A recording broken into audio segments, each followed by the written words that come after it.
Be me, 25 years old, 3 years into a relationship with Jake. I'm on his couch, our couch, he calls it, scrolling Instagram while he talks about his day. Something about spreadsheets and his annoying boss. I'm looking at my friend Becca's photos from Santorini, another friend's promotion, thinking about how my life feels so small. Babe, you listening? Yeah, sorry. Your boss sucks. I smile. He kisses my forehead. This is us. Same couch, same Sunday bagels, same Italian restaurant where he gets a discount. He's a good guy. My mum loves him, my dad respects him. Accountant, stable job, talks about 5-year plans.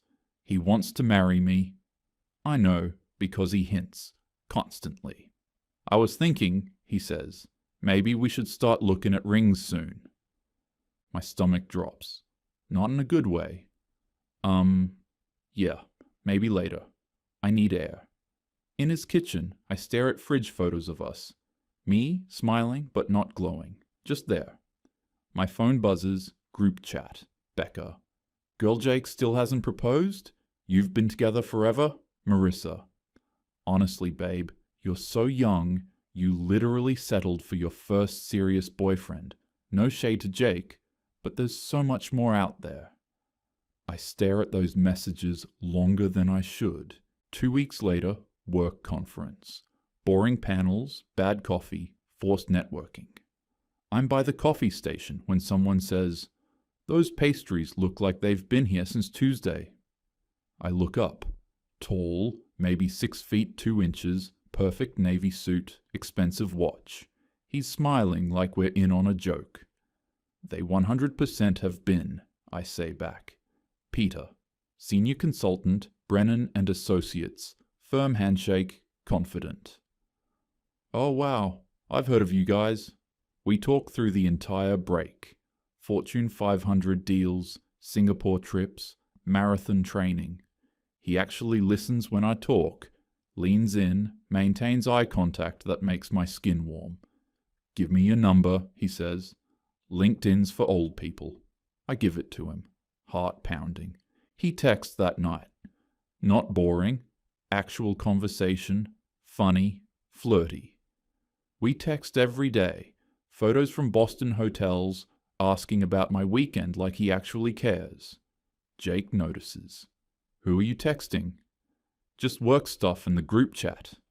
The lie comes smooth. He nods, doesn't push, never pushes, never demands, never makes me feel anything.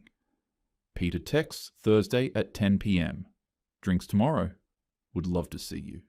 I stare at it for 5 minutes. Type. I have a boyfriend. 3 dots. That's not what I asked. I meet him for drinks. Trendy bar. 3 hours of talking. He tells me about his divorce. 34, married briefly, learned a lot. Asks about Jake. He's a good guy, but it's just comfortable. Like roommates who have sex sometimes. Is that terrible? Peter leans back, swirls his whiskey. You're 25. You're supposed to feel alive. If you don't, that's your answer. Hearing it from him, someone successful who chose me, hits different than when my friends say it. He drives me home, parks outside my apartment. His hand touches mine on the console. Come back to my place, he says. Not a question, not a demand, just an invitation. I should say no. I have a boyfriend waiting at home who thinks I'm at girls' night. I have 3 years of history, of Sunday bagels, of fridge photos. Okay. His apartment is what I expected. Modern, clean, floor-to-ceiling windows with a city view. Everything Jake's cramped 1-bedroom with the vanilla candle isn't. We don't make it past the living room couch. He's more confident than Jake, more assertive. Knows exactly what he's doing. The sex is intense in a way I forgot sex could be. Urgent, passionate, the kind where you forget to breathe. He's bigger than Jake, too, and I hate myself for noticing, for comparing. But I do. After, lying there with Peter's arm around me, clothes scattered across his expensive rug, I feel more alive than I have in years. And then immediately, crushing guilt crashes in. I need to go. I sit up, looking for my clothes. Hey, he pulls me back gently. Don't do that. Don't regret this. I have a boyfriend. You've said that a few times now. He's not being cruel, just honest. But you're here. That means something. I drive home at 2 a.m., mascara smudged, replaying everything. The way he touched me, the way I responded, how different it was from the mechanical routine with Jake. When I get into bed next to Jake, he's asleep, didn't even notice I came home late. I lie there staring at the ceiling, still feeling Peter's hands on my skin. This happened for a reason. The universe doesn't put people in your path by accident. Maybe this is a sign. I break up with Jake 4 days later. Same Italian restaurant, same booth. I can't keep pretending.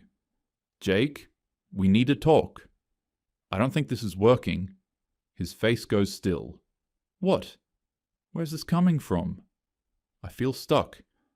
I'm 25 and I feel like I'm already married and I don't know if I want that. So we slow down. It's not about timing. I think maybe we're not meant to be. Like, the universe is telling me something and I need to listen to it. He stares at me. The universe? Are you serious right now? I just think if it was right, I wouldn't feel this way. When you know, you know. And I don't know anymore. I know. His voice breaks. I've always known. Isn't that enough? Is there someone else? He asks, and I see him brace for the answer. No.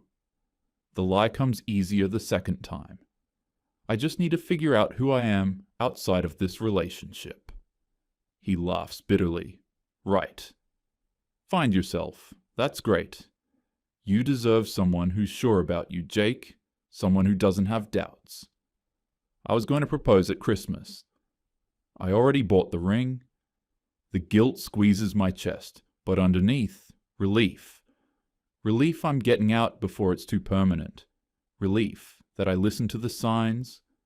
I'm sorry. I really am. Are you though? He stands up, throws cash on the table. Because you seem pretty freaking sure about this for someone who's supposedly confused. He walks out. I sit there for a minute, then text Peter. It's done. 3 dots. Come over. Brunch 3 days later with the girls. I tell them everything except the cheating part. Frame it as the universe putting someone in my path to show me what I was missing. Thank God, Becca says. I've been waiting for you to dump him for years. You two were like a sexless married couple. He's nice, Marissa adds, but nice isn't enough. You're too young to settle. Ashley nods. Honestly, Jake was kind of punching above his weight anyway. You're gorgeous, great job, fun. He's just Jake. They laugh. I laugh too, pushing down the discomfort. You dodged a bullet, Becca said. To new beginnings and better options. My phone buzzes. Peter. Dinner at my place tonight. I smile. Can't wait. I tell myself I did the right thing. That this was meant to happen. That Peter showing up when he did was fate. I really believe that. But guess what? Peter ghosts me after 4 months. Well, not ghosts exactly. More like fades. The texts get less frequent. Busy with work becomes his default. When we do see each other, it's always last minute, always at his place, always ending the same way. I convince myself this is what modern dating looks like. We're both busy professionals. We don't need labels. I'm not some insecure girl who needs constant validation. Then one night, after he cancels our 3rd date in a row, I break. Where is this going? I text him. 3 dots. They disappear.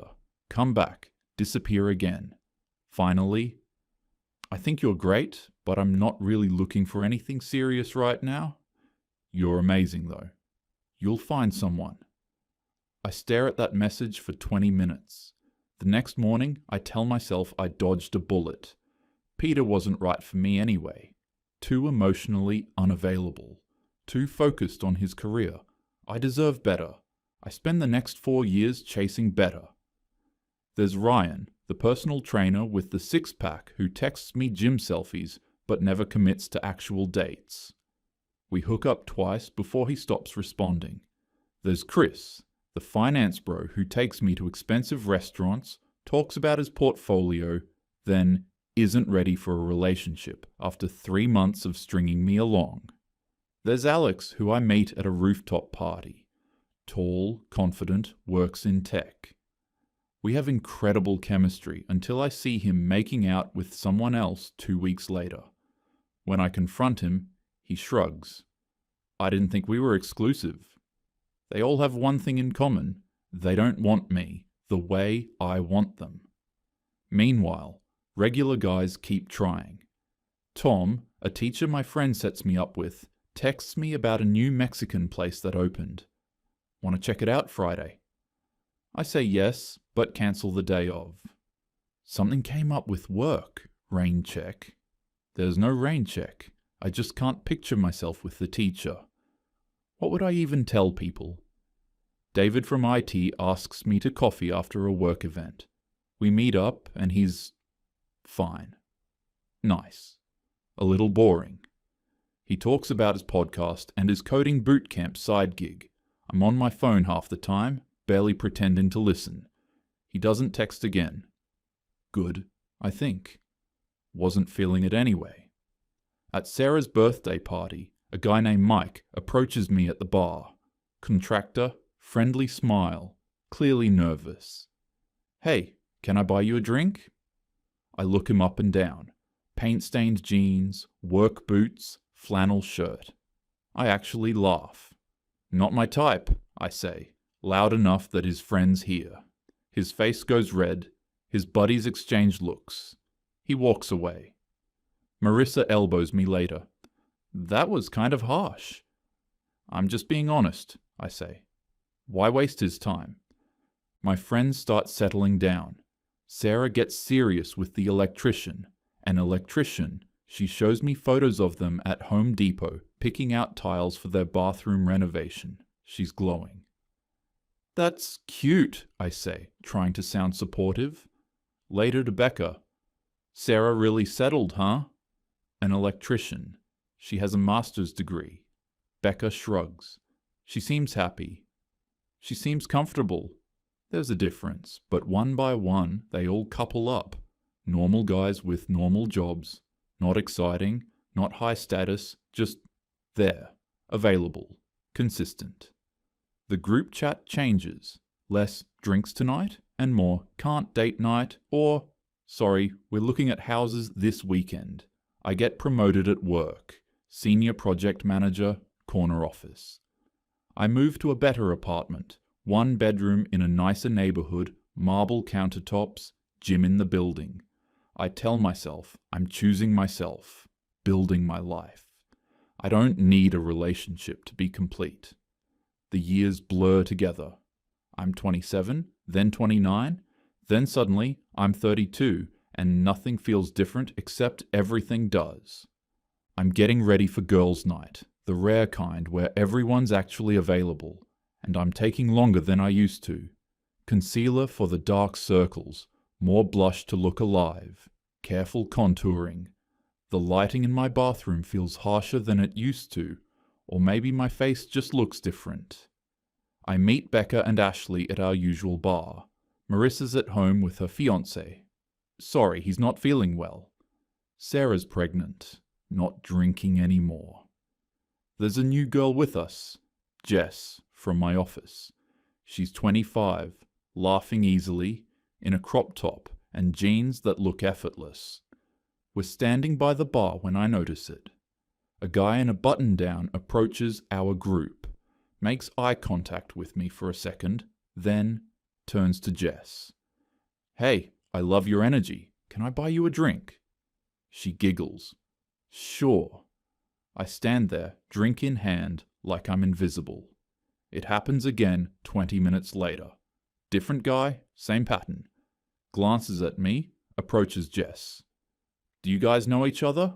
One asks, gesturing between us. We work together, Jess says brightly. He nods at me, polite, nothing more, then focuses entirely on Jess. Later, Jess is at the bathroom and some guy is chatting her up when she gets back. She rolls her eyes playfully to us. God, I literally have to beat guys off with a stick lately. It's exhausting. I sip my drink and say nothing. My jaw is tight. At work on Monday, I'm getting coffee when I hear two male co-workers talking by the printer. You see Jess at the happy hour Friday? Yeah, dude, she's cool. Might ask her out. Do it. She's chill. A pause. Hey, wasn't my name there too? Yeah, wouldn't bother, man. I've heard she's brutal. Mike from sales said she laughed in his face at some party. And didn't Tom try to take her out and she just ghosted him? Yikes. Yeah, not worth it. They grab their copies and walk away. I stand there frozen, coffee cup shaking slightly in my hand. That weekend, I meet Amy for brunch. She's engaged now, has been for 6 months, and she's glowing in that way engaged women do. She shows me venue photos, cake tastings, bridesmaid dress options. I'm so happy for you, I say, and I mean it, but I also feel this pull in my chest. So what about you? She asks. Any prospects? I force a laugh. God, where are all the good men?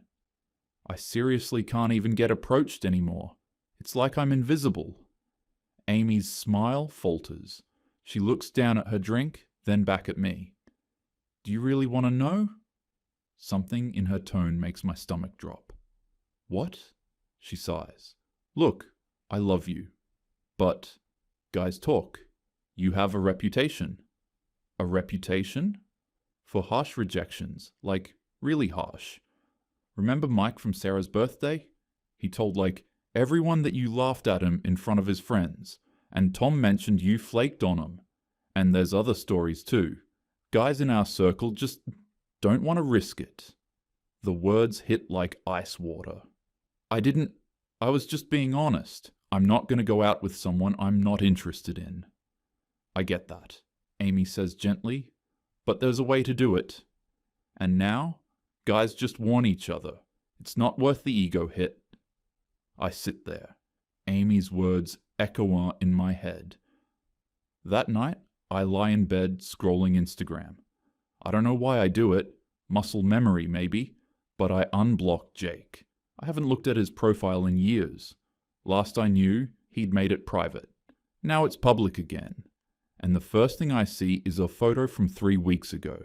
Him in a tux. A woman in a white dress holding a bouquet.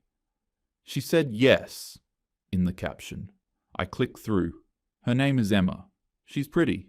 Not Instagram model pretty, just regular pretty. She has a warm smile. Their photos together look easy, natural, happy. There's one of them at a farmer's market, one hiking, one with a golden retriever. Our family's growing from 2 months ago. I keep scrolling, hating myself, unable to stop. They're getting married. He's bought a house. He's happy. I put my phone down and stare at the ceiling. The universe didn't put Peter in my path as a sign. I just messed up. Amy's wedding is 6 months later. The invitation came with a +1 option. I left it blank. The venue is beautiful. String lights, garden ceremony, that golden hour glow everyone wants. I'm at table 7 with other singles. 2 women in their early 20s who keep giggling about the groomsmen, and an older divorced guy nursing his 3rd whiskey. During cocktail hour, I see him. Jake's across the terrace in a grey suit, laughing at something.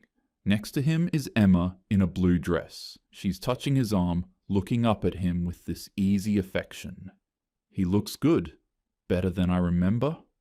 Happier. I watch them move through the crowd. The way he introduces her to people. the way she fits naturally into conversations, the way they just work. Then he sees me. For a second, neither of us moves. Then he excuses himself and walks over, Emma following. Hey. His voice is polite, distant. Long time. Yeah, hi. My throat is tight. This is Emma, my fiancée. He says it with this quiet pride. Emma, this is an old friend. Friend, not even ex-girlfriend. Just erased. Oh, Emma shakes my hand warmly. Jake mentioned you guys dated in college. That's so nice you could come. Wouldn't miss it, I lie. We're getting married in the spring? Emma continues, beaming. Just bought a house too. It's been such a crazy year.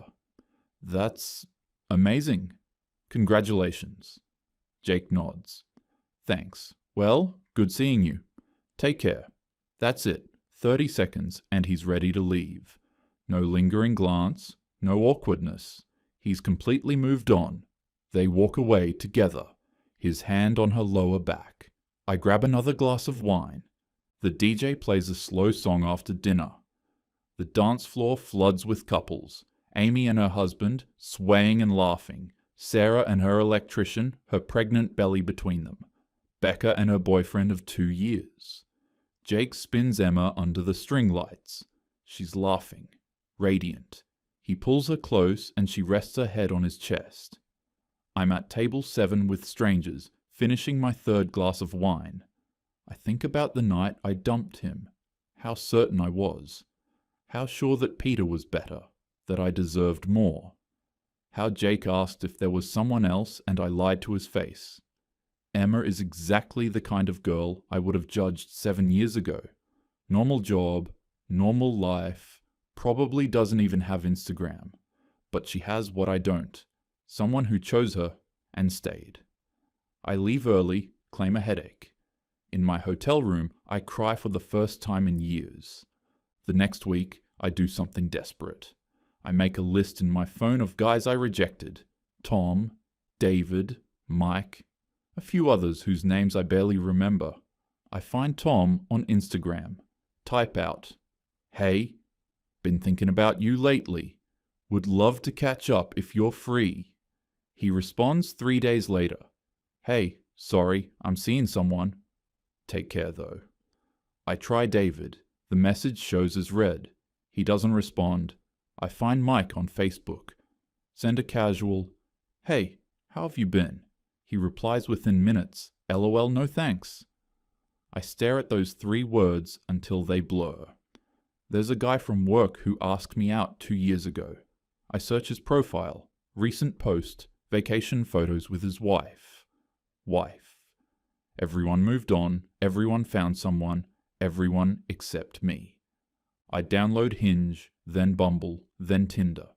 The matches are sparse, the conversations go nowhere. The dates are worse. One guy seems promising, decent job, normal photos. We meet for drinks. He spends the whole time on his phone, clearly just killing time until he can leave. No second date.